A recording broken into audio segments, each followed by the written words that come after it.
Hi everyone, मैं सभी divine souls का वेलकम करती हूँ मेरे इस यूट्यूब चैनल पर जिसका नाम है twin flame diva.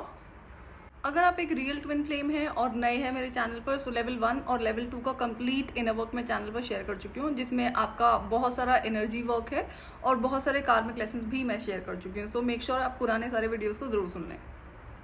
Community section में मैंने अभी एक क्वेश्चन करा था कि एक आई थिंक स्टेटमेंट है जो बहुत सारे लोगों ने सुनी होगी कि एक पर्टिकुलर सिचुएशन में आपको ये डायलॉग दिया जाता है, सुनाया जाता है कि या फिर आपने किसी को कुछ ऐसा बोला है तो वहाँ पर वो इंसान आपको रिप्लाई बैक में इस तरह से ये स्टेटमेंट देता हुआ नजर आएगा या फिर नजर आएगी कि मन साफ होना चाहिए, तन ना भी साफ हो तो क्या फर्क पड़ता है।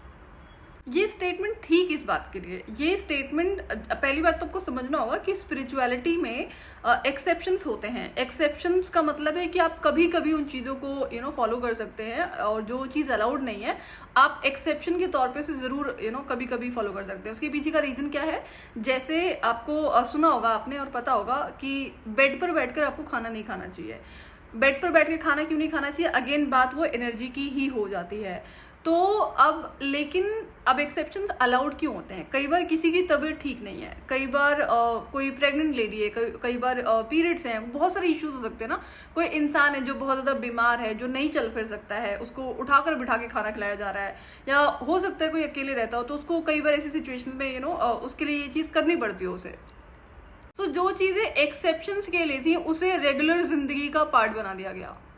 जैसे कि अगर ये जो स्टेटमेंट है कि तन ना भी साफ हो तो क्या फर्क पड़ता है, मन साफ होना चाहिए, इसमें कई सारी चीजें हो जाती है। तो मैं कंप्लीट क्लैरिटी इस पर शेयर कर देती हूँ। क्यों? क्योंकि सेशन में ऐसे कई बार चीजें देखने को मिलती हैं ट्विन फ्लेम्स के साथ में जहां पर फिजिकल हाइजीन इनका कई लेवल पे मेस्ड अप होता है।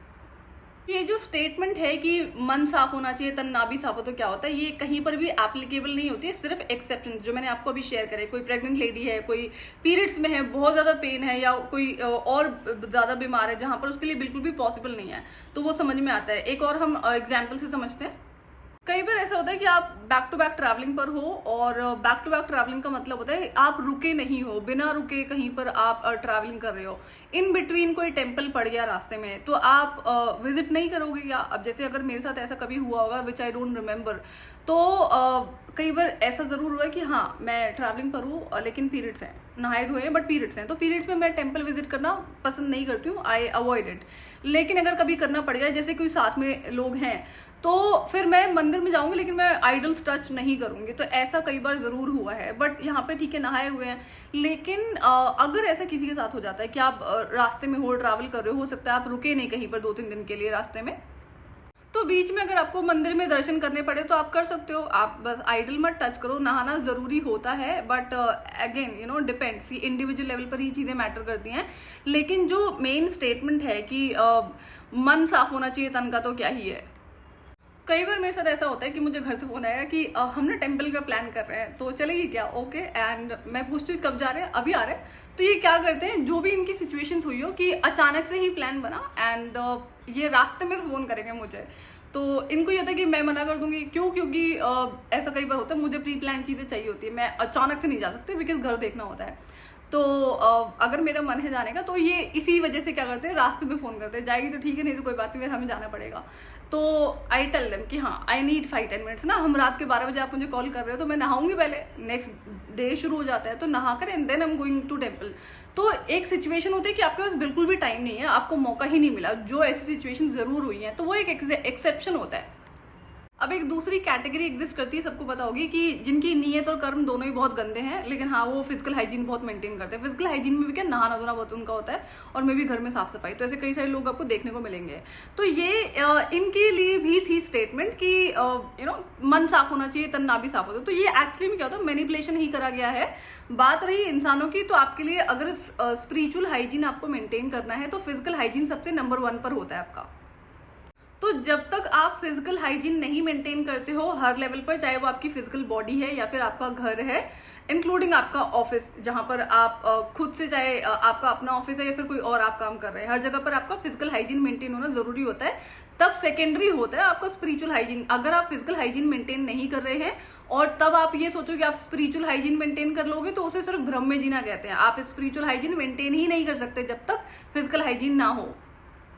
जब भी हम पूजा पाठ करते हैं, प्रेयर्स करते हैं, रिचुअल्स करते हैं, रेमेडीज करते हैं, तो क्या कर रहे हैं हम? डिवाइन एनर्जीज के साथ में कनेक्ट हो रहे हैं, उनको इन्वोक कर रहे हैं।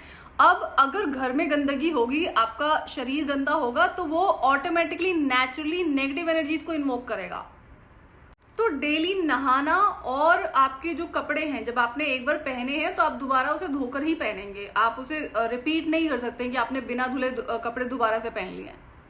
और जिनको नहीं नहाना होता ना, जिनको नहीं साफ सफाई रखनी है, तो वो उनके पास में 36 बहाने होंगे। इससे क्या ही फर्क पड़ता है, मन साफ होना चाहिए, तन नहीं भी साफ हो तो क्या फर्क पड़ता है। आपको ये ज्ञान वही लोग बांटते हुए मिलेंगे जो एक्चुअली में खुद नेगेटिव होते हैं और नेगेटिविटी में रहना इन्हें पसंद होता है। अब ये एक रियलिटी है, जितने नेगेटिव लोग होते हैं उनके घर में गंदगी जरूर होती है, मन में तो चलो होती ही होती है, बाकी और चीज अगर आप उनके साथ में रहेंगे तो आपको समझ में आएंगी। तो ये क्या होता है, इससे ये इनकी अपनी पर्सनल एनर्जी होती है ना, तो उस एनर्जी को ये बढ़ाने में लगे होते हैं, अदरवाइज ये सर्वाइव कैसे करेंगे। अब फिजिकल हाइजीन की बात करेंगे तो जो सेशन में देखने को मिलता है ट्विन फ्लेम्स के साथ में, कि घर तो इन्होंने साफ सफाई रखी हुई है कि हाँ इनके घर में डेली झाड़ू पोछा हो रहा है और जो बाकी गंदगी रिमूव करी जा रही है, लेकिन फिजिकल हाइजीन में फिर बहुत सारी चीजें हो जाती हैं। जो पहले एंशिएंट टाइम था, जो हमें चीजें जहां पर रखने के लिए बताई गई थी, वो स्पिरिचुअल हाइजीन को मेंटेन करने के लिए नेचुरल वे में बताई गई थी, तो वो चीजें अब देखने को नहीं मिलती हैं, और वो रीजन है कि इंसान परेशान है। जैसे कई लोगों को मैंने देखा है कि जो उनके शूज और स्लीपर्स होते हैं, वो जहां पर अपने कपड़े रखते हैं ना, जो भी वार्डरोब है, वहां पर इन्होंने एक सेक्शन बना रखा है, वहां पे रखते हैं, including male and female I have seen. तो ये क्या है, ये ठीक है, आपने अपने शूज एंड स्लीपर्स को वॉश करके रखा होगा तो वो फिजिकल हाइजीन आपने करा, but what about energy? Energy भी तो कैरी करते हैं ना आपके जो शू एंड स्लीपर्स हैं, तो उसको तो आप वहां पे बिल्कुल रख ही नहीं सकते हो। घर के बाहर रखने की जगह होती है, आप उसे अगर मेंटेन नहीं कर रहे हो तो आपने स्पिरिचुअल हाइजीन वैसे ही मैसअप कर लिया। शूज एंड स्लीपर्स हमेशा आपके घर के बाहर रखे होने चाहिए थे, वो भी घर के बाहर, मेन डोर पर तो नहीं रखने होते हैं, उसको भी साइड में आपको मैनेज करना ही पड़ता है। अब मेन डोर के लिए आपको बहुत सारी rules and regulations and restrictions होती हैं जब बात आती है स्पिरिचुअल प्रोटेक्शन की। तो कई बार लोगों को ऐसा लगता है कि भाई हम तो, हमारे घर में रोज साफ सफाई होती है, बट फिर भी चीजें खराब हो रही हैं। क्यों? क्योंकि वहां पे और 36 रीजन आपने क्रिएट करे हुए हैं। तो कहते हैं कि एंशिएंट टाइम में जो हमें चीजें बताई गई थी, वो हमारे स्पिरिचुअल प्रोटेक्शन को ध्यान में रखते हुए बताई गई थी, स्पिरिचुअल हाइजीन को ध्यान में रखते हुए बताई गई थी, जिसे लोगों ने अब मॉडर्नाइजेशन के नाम पे रिमूव कर दिया है। तो ये कई बार देखने को मिलता है जहां पर फीमेल्स हैं, मैरिड हैं, इनके बच्चे हैं, आई सीन दैट, मैं वही शेयर कर रही हूँ। तो जो मैरिड वुमेन है वो खुद तो बाहर की जो स्लीपर्स हैं वो पहनकर अपने घर में घूम रही है, एंड इंक्लूडिंग द किचन। अब वही उसकी डॉटर भी कर रही है, तो जब माँ ही ऐसे काम कर रही है तो बेटी क्या सीखेगी ना, या तो माँ ने सिखाया होता। तो और ये लड़कों पर भी एप्लीकेबल होता है, जो किचन है सेक्रेड है, वहां पर आप स्लीपर्स पहन के नहीं जा सकते हो। अगर आपको अब जैसे कि चीजें बदल गई हैं, अलग अलग इश्यूज होते हैं, वो हमारा एनवायरमेंट नहीं रहा है, तो इवन दो अगर आप स्लीपर्स पहन रहे हो किचन में, तो किचन की फिर जो स्लीपर्स होती है वो सेपरेट होने चाहिए। पहले के टाइम के अकॉर्डिंग तो कुछ भी नहीं रही है मेरे हिसाब से, ना तो आपका रहन सहन, ना आपका खान पान। तो जो आज की सिचुएशन है उसके अकॉर्डिंग ही तो आप चेंजेस करोगे। जैसे ओरिजिनली कहते हैं कि भाई किचन में स्लीपर्स अलाउड नहीं होती है, जो कि सच्चाई है, लेकिन जो अब हमारा लाइफस्टाइल हो गया है, जिस हिसाब के घरों में हम रहते हैं, तो जैसे कि अब जो लाइफस्टाइल हो गया, जिस हिसाब के घर होते हैं, जिस हिसाब की प्रॉपर्टीज होती हैं, स्पेशली इन सिटीज, तो विंटर्स टाइम में हो सकता है कि बहुत ज्यादा चिल्ड हो, वहां पर इन्वायरमेंट बहुत ज्यादा कोल्ड हो, नहीं इंसान खड़ा हो सकता बिना स्लीपर्स के। तो वहां पर एक्सेप्शन आप आज के हिसाब से कर सकते हो, लेकिन फिर अगेन आपको वो हाइजीन मेंटेन करना पड़ेगा कि वो स्लीपर्स कोई और ना पहने, और वो स्लीपर्स आपकी सिर्फ स्पेशली किचन के लिए होनी चाहिए, आपके घर के अंदर की होनी चाहिए, बाहर नहीं जानी चाहिए। पहले के अकॉर्डिंग और आज के अकॉर्डिंग कितनी सारी चीजें बदल गई हैं। पहले लोग खाना खाते थे तो उसके कई सारे रूल्स एंड रेगुलेशंस होते थे, रिचुअल्स होते थे, जो अगेन उनके बेनिफिट के लिए ही होते थे। लेकिन अब अगर हम देखेंगे तो कहाँ तक आप अवॉइड करोगे ना, जैसे हम बाहर हैं, ट्रैवलिंग पर हैं, या फिर जो लोग वर्किंग प्रोफेशनल्स हैं, ऑफिस में हैं, तो जब आप खाना खाते हो तो क्या आप स्लीपर से अपने शूज उतार देते हो? नहीं करता ना, कोई भी नहीं करता, हम भी नहीं कर सकते थे। तो ठीक है, ऑफिस में जैसे भी आप मेंटेन कर रहे हो, घर में तो ये चीज़ आप मेंटेन कर सकते हो।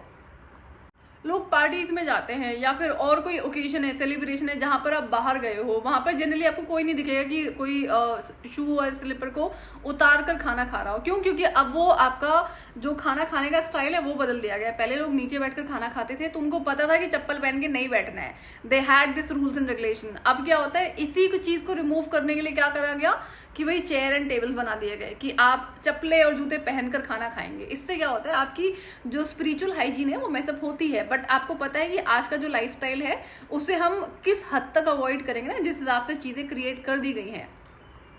और आपने नई चीज़ें देखी होंगी कि जैसे अगर जो फीमेल थे जो बैग कैरी करती हैं, जो हैंड बैग है, आप कहीं पर जा रहे हो तो it is like you know कि आपको बैग नीचे रखना है, you can't put it on chair और on the table, otherwise you are not modern. तो जो बैग है आपका, आपने इसमें वॉलेट रखा होता है, जनरली लोगों ने रखे होते हैं इसमें जो पैसे होते हैं आपके, और जो कि लक्ष्मी जी को रिप्रेजेंट करता है। तो और बड़ी सारी कई बार लोग सीक्रेट आइटम्स रखते हैं अपने बैग में। सोचो उस बैग को आप नीचे रख रहे हो जहाँ पर लोग पैर चलकर पैर रखकर जा रहे होते हैं। तो ये क्या होता है, सारी चीज़ें गलत हैं। तो मॉडर्नाइजेशन के नाम पर आप क्या क्या चीजें फॉलो कर रहे हैं वो आपको इंडिविजुअल लेवल पर सुधारनी ही पड़ती हैं। तो कई बार मेरी ऑफिस की मीटिंग्स ऐसी होती थी जहाँ पर फॉरेनर जो आए हुए हैं या फिर कोई और अदर क्लाइंट है, तो वी आर मीटिंग आउटसाइड की जो हमारा डिस्कशन है ऑफिस के बाद में, क्योंकि उनका ट्रैवल होता था तो हमें मैनेज करनी पड़ती थी चीज़ें। तो I was the only female who were with that group and बाकी सारे मैस्कुलिन्स होते थे। तो इनका था कि भाई यू कीप योर बैग कि नीचे। मैंने कहा कुछ भी हो जाए बैग नीचे नहीं रखा जाएगा, गेट मी अ चेयर और टेबल जहाँ पर मैं अपना बैग रखूंगी। जो मेरा हैंड बैग है मैं उसकी बात कर रही हूँ। तो लोग क्या करते हैं, जो खुद गंदगी में जी रहे हैं, जिन्हें पता नहीं है, जो मॉडर्नाइजेशन से इतने ज़्यादा इन्फ्लुएंस हैं, वो मॉडर्नाइजेशन के नाम पर ही सारी गलत चीज़ों को प्रैक्टिस करना शुरू कर देते हैं। तो ये मैंने बहुत चीज़ एक्सपीरियंस करी है, जहाँ पर जनरली ये होता था कि अगर हम बाहर हैं जहाँ पर ऑफिस वर्क है and we are having this meeting and discussion, तो देयर पीपल एक्सपेक्ट कि नहीं आप भी वही करो जो बाकी लोग कर रहे हैं। मैंने कहा जो गलत है वो तो मैं नहीं करूँगा, नो मैटर व्हाट। तो हैंड बैग है या फिर जो मैस्कुलिन्स का वॉलेट है जो पीछे की पॉकेट में रखते हैं वो भी गलत है, वो भी आपको अवॉइड करना चाहिए। साइड की पॉकेट्स होती है उसमें आप रख सकते हैं, बट पीछे की पॉकेट में आप वॉलेट नहीं रख सकते हैं जिसमें आप मनी रख रहे हैं। तो अब जैसे कई बार अगर हॉस्पिटल विजिट करना है, जहाँ पर भी आप जा रहे हो, तो वहाँ पर अगर किसी पर्टिकुलर टेस्ट के लिए आपको जाना है, जैसे एक्सरे हो गया या फिर आपका और बाकी सारे टेस्ट होते हैं, वहाँ पर दे आस्क कि भाई अपना बैग यहाँ पर रख दो। अभी कौन सा प्लेस होता है जहाँ पर कोई बैठा होगा या कोई और ऐसी चीज़ें, तो व्हाट आई डू, मेरे पास फिर कोई और ऑप्शन नहीं है ना, तो मैं घर आकर फिर अपना बैग दोबारा से फिजिकल एंड एनर्जी क्लेंजिंग दोबारा करती हूँ। तो अगर आप ये चीज़ें नहीं कंटिन्यू कर सकते हो, चाहे आपका हैंड बैग से रिलेटेड है या फिर और जो चीज़ें हैं, तो घर आकर उसकी एनर्जी क्लेंजिंग तो कर ही सकते हो, साथ साथ में फिजिकल क्लेंजिंग कर सकते हैं। तो फिजिकल हाइजीन और स्पिरिचुअल हाइजीन दोनों आपको पैरेलल लेवल पर मेंटेन करना ही पड़ता है। लेकिन जो ये स्टेटमेंट है कि मन साफ होना चाहिए, तन का तो क्या ही है, वो कई पर्टिकुलर सिचुएशंस में है जहाँ पर एक्सेप्शंस आपको अलाउड है। दूसरा, जहाँ पर आपने देखा ही होगा कि कुछ लोग होते हैं जो अपना फिजिकल हाइजीन मेंटेन करें लेकिन उनकी नीयत बहुत गंदी होती है, उनके कर्म बहुत गंदे होते हैं। तो फिजिकल हाइजीन के लिए आपको वही लोग मना करते हुए नजर आएंगे जो खुद या तो उनके कर्म गंदे हैं या फिर उनकी नीयत गंदी है, जिन्हें गंदगी में रहना पसंद है। तो फिजिकल हाइजीन में सबसे पहले तो आता है आपका रोज नहाना। अब नहाने की भी फिर कई रूल्स एंड रेगुलेशंस होते हैं जो कि आपका प्लैनेट से कनेक्टेड होता है। तो अगर आप उन्हीं चीज़ों को फॉलो कर लेते तो प्लैनेट की रेमेडीज आपको शायद नहीं करनी पड़ती। तो फिजिकल हाइजीन आपको हर लेवल पर सबसे पहले मेंटेन करना पड़ता है और स्पिरिचुअल हाइजीन आपका सेकेंडरी होता है, और दोनों में से किसी भी चीज़ को आप अवॉइड नहीं कर सकते हैं। एज आई सेड कि जो एक्सेप्शन है वो हमेशा अलाउड होते हैं, कभी ऐसा हार्ड एंड फास्ट रूल नहीं रहा है कि ये करना ही पड़ेगा। तो ये जो करना पड़ेगा जैसी सिचुएशन है ये कभी भी नहीं रहा है। ये कहाँ पर एक्सेप्शंस अलाउड होते हैं, जैसे कोई प्रेग्नेंट लेडी है, कोई बहुत बीमार है, कोई मैस्कुलिन है, फेमिनिन है, या कोई और ऐसी सिचुएशन है जहाँ पर आपके लिए बिल्कुल भी पॉसिबल नहीं है, तो वहाँ पर आपको गिल्टी नहीं फील करना होता है। लेकिन आप इसे डेली रूटीन में आप अवॉइड नहीं कर सकते हैं। डेली रूटीन में अवॉइड करोगे तो आप एक तरह का कार्बन बैगेज ही है जो क्रिएट कर रहे हैं। फिर उसे कितना टाइम लगेगा आपको क्लीन करने में वो आप ही को पता होगा। फिजिकल क्लेंजिंग मैंने कहा था पहले कि कुछ टाइम के अंदर हो सकती है, लेकिन स्पिरिचुअल क्लेंजिंग में फिर टाइम लगता है। अगेन ये गलत बिलीफ सिस्टम है जो एक्चुअली में नेगेटिव लोगों द्वारा ही फैलाया गया और फीड करा गया, और जो जिन्हें हाइजीन मेंटेन नहीं करना है, जिन्हें डेली साफ सफाई नहीं करनी है, जिन्हें रोज नहीं नहाना है, उनके लिए ये अच्छी चीज़ है, उनके लिए मे बी मॉडर्नाइजेशन का पार्ट होगा। लेकिन आपको ध्यान रखना होगा कि ये गलत बिलीफ सिस्टम है जो इंटेंशनली फीड करा गया। सो मेक श्योर कि अगर आपको अपनी लाइफ में स्पिरिचुअल हाइजीन मेंटेन करना है तो आप पहले फिजिकल हाइजीन को मेंटेन करना सीखें। सो आज के लिए इतना ही। मैं आपसे फिर मिलूंगी नेक्स्ट वीडियो में। टिल देन आप अपना ध्यान रखिए और डिवाइन से कनेक्टेड रहिए।